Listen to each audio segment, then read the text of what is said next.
Çdo herë punë dhe jo vetëm mes të grave dhe burrave, edhe vetë burrave ndahen.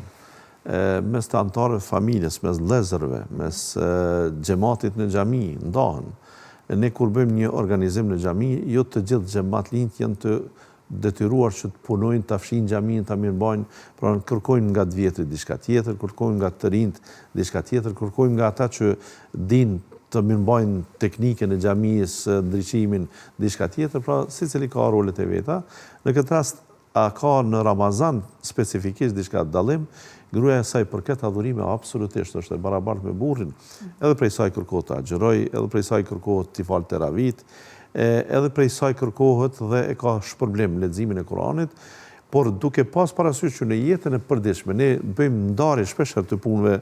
të brendshme dhe të jashtme. Të brendshme zakonisht janë gratë, ato që merren me to, të jashtme janë burrat, por edhe kur i kanë të përbashkëta, njërin apo tjetrën, pra edhe burri punon brenda ose edhe gruaja punon jashtë shtëpisë,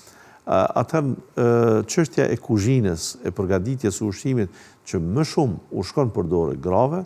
është më theksuar edhe tek shpërblimi, sepse janë ato që e përgatisin iftarin, janë ato që e përgatisin syfyrin. Në këtë rast i bie që të zgjohen pak më herët se burrat për të përgatitur syfyrin, sidomos kur është në pyetje fëmijët e tyre të ngjashëm.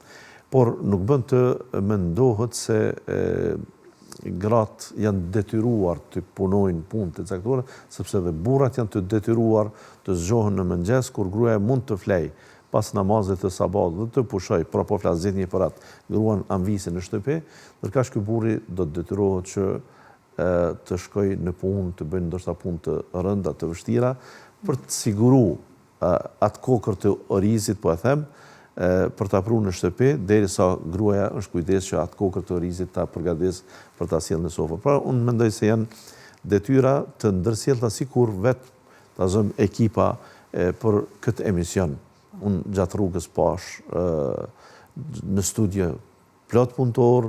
këtu plot kameraman që nuk po shihen, ama në fakt janë shumë ata që e mundsojnë realizimin e këtij emisioni, në fakt në fund fare themi u xhirua fanari dhe jemi para teleshikuesve. Kësaj pra edhe